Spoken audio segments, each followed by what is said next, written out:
అంటే వాళ్ళు చెప్పడానికి ట్రై చేస్తారు. ఇప్పుడు మనం చెప్పేది వినరు, నేర్చుకోరు. సో ఎప్పుడు కూడా లిజనింగ్ ద్వారా నాలెడ్జ్ వస్తది. చాలామంది చా చాలా సైలెంట్‌గా ఉంటారు. ఫోన్ మాట్లాడుతుంటే మనం అసలు అవతల ఒకడు తగిలాడు నాకు. వాడసలు ఫోన్ మాట్లాడుతుంటే చాటాడకుండిండు. హ్మ్. హ్మ్. హ్మ్. అని కూడా అనడు. మనం చెప్పుకోవాలంటే మన దగ్గర ఉన్నదంతా లాగి పడేస్తాడు. ఓకే. అంటే మనమేమో బోళాబోళి మనుషులం మనం. ఆ! మనం బడబడ బడబడ వాగడమే సో, చెప్పేస్తూ మనం ఉంటాం. మాట్లాడుతుంటాం తప్పించి వాళ్ళు వింటూ, తెలీదు. వింటూ సో, వాళ్ళు ఇన్ఫర్మేషన్ తెలివైన మొత్తం వాళ్ళు. పెద్ద పెద్ద చెవులున్నవాళ్ళు తెలివైన వాళ్ళు. హ్మ్. సో, లిజనర్స్ అన్నమాట. అలాగే వక్రతుండం మహాకాయం అన్నారు. ఇది మనకు పర్సనాలిటీ డెవలప్‌మెంట్‌లో డేల్ కార్నెగీ ఏం చెప్తాడంటే బ్రా ఆహ్, క్రి క్రికెడ్ థింకింగ్ కూడా అవసరము అంటాడు. హ్మ్. అంటే మనం స్ట్రెయిట్ థింకింగ్ చేశామనుకోండి, అంటే నిజాయితీగున్నాను నేను ఎవరికీ ద్రోహం చేయట్లేదండి.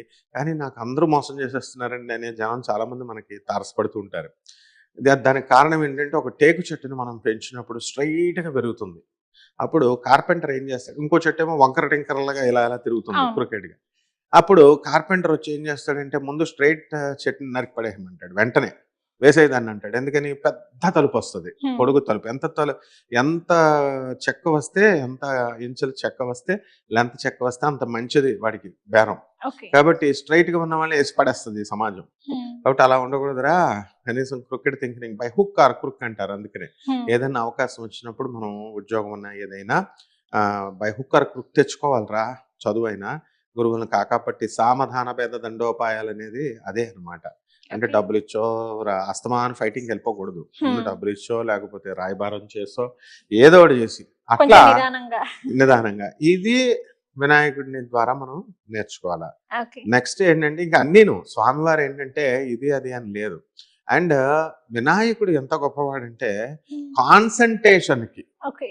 బుద్ధి బలానికి అధిపతి ఆయన. ఆంజనేయ స్వామి వారొకడికి, ఒకడు వినాయకుడు ఒకడు. బుద్ధిర్బలం యశోధైర్యం అజాఢ్యం వాక్పటుత్వం చ హనుమత్ స్మరణాత్ భవేత్ గణపతి స్మరణాత్ భవేత్ అన్నారు. హ్మ్. అంటే ఆంజనేయ స్వామిని తలుచుకున్న, వినాయకుడిని తలుచుకున్న బుద్ధి బలము, యశస్సు, కీర్తి ఇవన్నీ కూడా వచ్చేస్తాయి. ధైర్యం ఇవన్నీ హ్మ్. కూడా వచ్చేస్తాయి.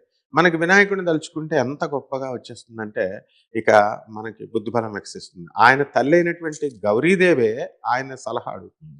ఓకే. మనకి ఈ ప్రత్యంగిర అమ్మవారి యొక్క ఆవిర్భావం, హ్మ్. నరసింహస్వామి విరాట్ స్వరూపం పొందాడు. అతని హిరణ్యకశిపుడిని చంపి. అవును. ఆయన కోపాన్ని ఎవరు కంట్రోల్ చేయలేకపోతున్నారు. విశ్వాన్ని నాశనం చేస్తున్నాడు. ఈ భూమిని ఇలా తన్నేస్తున్నాడు, సూర్యుడిని ఇలా తన్నేస్తున్నాడు. ఆ కోపంలో మనం ఎలాగైతే కోపంలో అన్ని ల్యాప్టాప్లు, ఫోన్లు నేలకేసి కొడతాం కదా అవతల మనల్ని రెచ్చగొడితే, ఆ విధంగా నరసింహస్వామి కూడా అలా పగలగొట్టేస్తున్నాడు.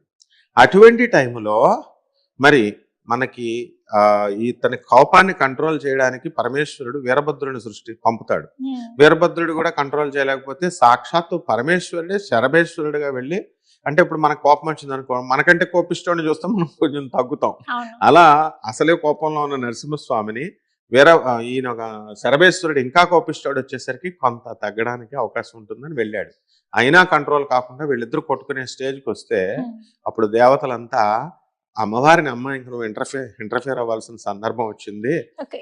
అనంటే అప్పుడు పార్వతీదేవి డైరెక్ట్ ఆదిశక్తి అవతారం ఎత్తేలా బుద్ధిమంతుడైనటువంటి వినాయకుడికి పూజ చేసింది తన కొడుక్కి. ఓకే. గణాధిపతికి పూజ చేసి ఏదైనా మార్గం ఉందా అని అడుగుతుంది. ఇది గొప్పవాళ్ళ లక్షణం.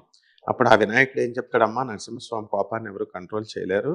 అయితే ఒక ఉపాయం ఉంది అని చెప్తాడు. ఆ ఉపాయం ఏమిటంటే మనకి చక్కగా ఈ చందనం గంధాన్ని వేసేస్తే నరసింహస్వామి పైన చల్లబడిపోతాడు అని. హ్మ్. అందుకని అప్పటి నుంచి చందనోత్సవం అనే ఫంక్షన్ వచ్చింది. హ్మ్. సింహాచలంలో కానీ, నరసింహస్వామి క్షేత్రాలు యాదాద్రిలో కానీ, యాదగిరిగుట్టలో కానీ ఎక్కడైనా సరే చందనోత్సవం అని ఆ రోజంతా చందనంతో ఓకే. వేస్తారు. ఓకే. సో ఈ విధంగా వినాయకుడు మనకి మహాభారతాన్ని వేదవ్యాసుల వారు చెబుతుంటే ఆటంకం లేకుండా రాసేసాడు.